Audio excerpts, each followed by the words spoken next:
Covenant is the silk that joins Unitarian Universalist congregations, communities, and individuals together in a web of interconnection. Promising to journey together is the precious core of our creedless faith. As Reverend Sickafoose lights our chalice, Bonnie is posting words to our affirmation in the chat. Please stay muted, but join me as we recite these words together. Love is the doctrine of this church. The quest for truth is its sacrament, and service is its prayer. To dwell together in peace, to seek knowledge and freedom, to serve human need. For these high purposes do we unite in worship. All right, please unmute yourself and offer a greeting of peace and welcome to those making up our congregation today.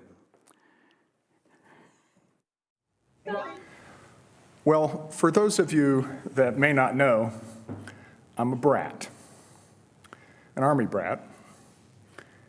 I grew up on Army bases in Europe and the United States in the 1950s and 60s. And that world is a very different world than that inhabited by the average American. It's got its own culture and customs. It's funny what you remember from childhood. My father was an officer, and if you were an officer, you and your family went to church on Sundays. And it was expected of you back then, there in the 50s, not necessarily for religious reasons, but unspoken social ones. And we went to what I like to call generic Protestant services. And after all these years, I don't remember the word of any sermon, or any Bible verse, or the words to any hymns except a few Christmas carols. I do remember the hard wooden pews and the weird cardboardy, flavorless flavor of the communion wafers that kind of sort of melted in your mouth and stuck to your tongue, and the odd sour taste of the grape juice that we used instead of wine. And for a kid, communion was kind of exciting. It was a break from regular old boring Sundays. And I don't remember it happening very often, probably because we moved from base to base a lot. And Protestant services were led by ministers from a variety of denominations who served folks from a variety of denominations, all of whom had slightly differing theological stances on the subject. But I have this image in my head of the wafers and the wine being passed out, and everyone waiting to eat and drink together. Now, I think my mother may have slapped my hand a time or two to keep me from jumping the gun and gobbling the wafer down. Hey, I was bored, I was hungry. But I remember that we said the words together. We ate the wafers together. We drank the juice together. And for a moment, we were one with the divine as we received the memory and presence of Christ together. Not that I understood that fully at the time, being a child.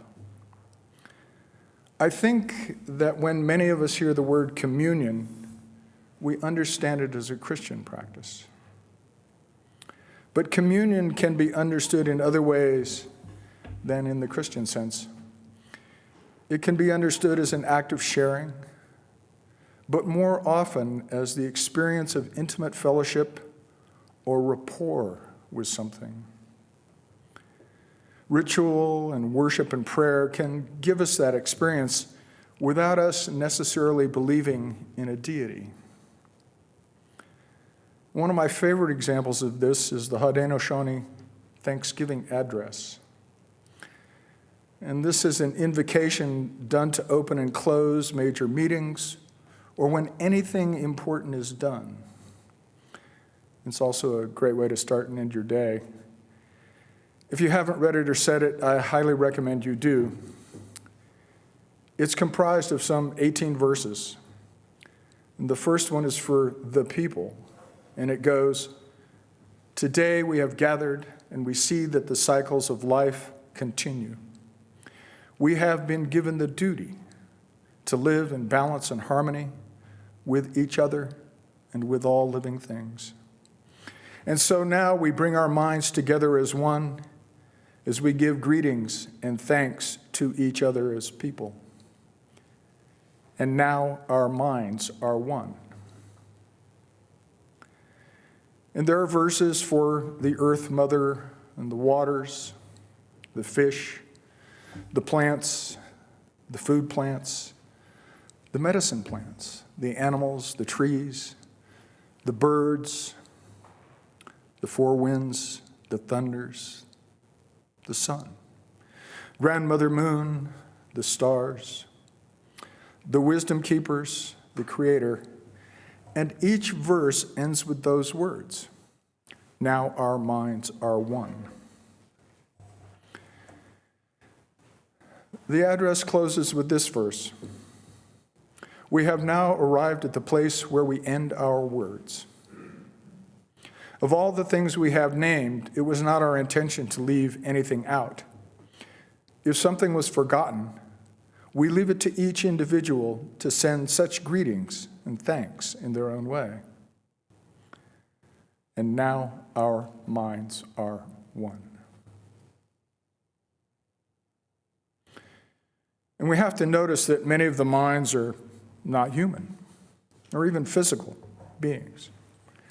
The whole address is the practice of establishing rapport, communion, with something larger, with the natural world, and placing human beings in right relationship in that world. Now our minds are one. This is also communion. Communion opens us up to other viewpoints, and it is critical to the spiritual practice of community. And the spiritual practice of community is foundational to our faith. We use the term beloved community a lot, but I wonder sometimes how we understand that and how that understanding informs how we practice it.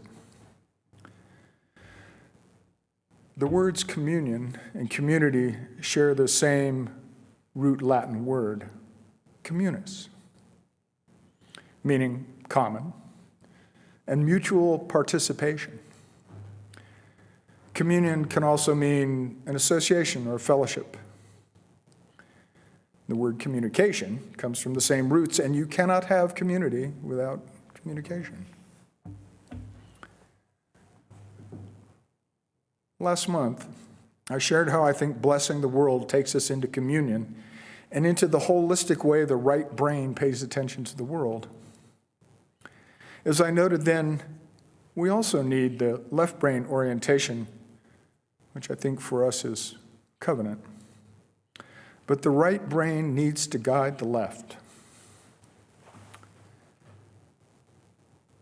I think people can misunderstand or misuse communion as some state of fuzzy woo-woo, undifferentiated oneness.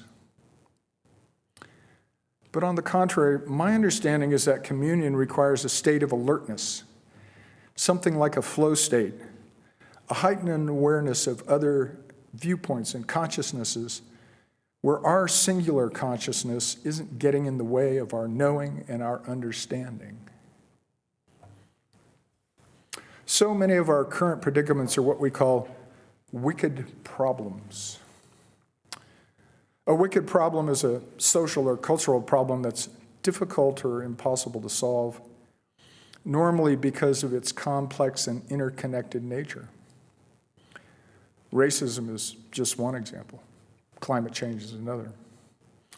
And sometimes we're just simply caught in a dilemma between two not-so-great choices that generate not-so-great outcomes, and we are forced to choose between what we guess is the lesser of two evils. But when we're in a flow state of multiple viewpoints, solutions can arise. They can present themselves. They arise from the collective field of awareness without us giving up our individuality and autonomy. I like to think of it as knowing the world with the eyes of a bee. A bee's eyes are multifaceted, each facet giving its own incomplete view of the world. But together they give the bee a more complete view of the world, one that has allowed it to navigate and survive. The thing about communion is that we can't be selective about the viewpoints we choose to see with or listen to. That disrupts the holistic orientation and drops us out of communion. No singular viewpoint can be allowed to dominate, or we find ourselves back slicing and dicing the world and trying to write prescriptions for the world. Back trying to fix the world with details. And fixing the world that way literally means fixing it in time and place, trying to make it static and unchanging, and that may be the biggest mistake of all. As a culture, I believe we've ignored communion at great cost. Communion can be as simple as a shared sense of the common good, or as complex as a sense of cosmic unity. I think there's a lot to McGilchrist's claim that left-brain thinking has come at the expense of the bigger picture and has now reached a point where it is seriously distorting our lives and our thought. And the question then becomes one of trying to overcome those distortions and restore some balance, to have the bigger picture guide us, to see like bees, not being attached to only one viewpoint, usually ours, to quit struggling over whose view is going to rule. I think it's possible. I think we're going to have to in order to navigate and survive.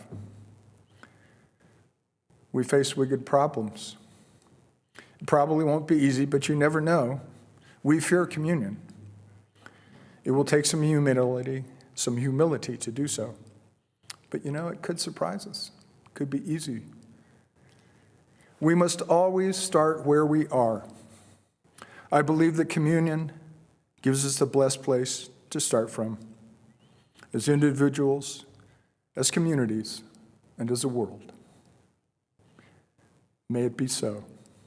May our minds be as one. Thank you.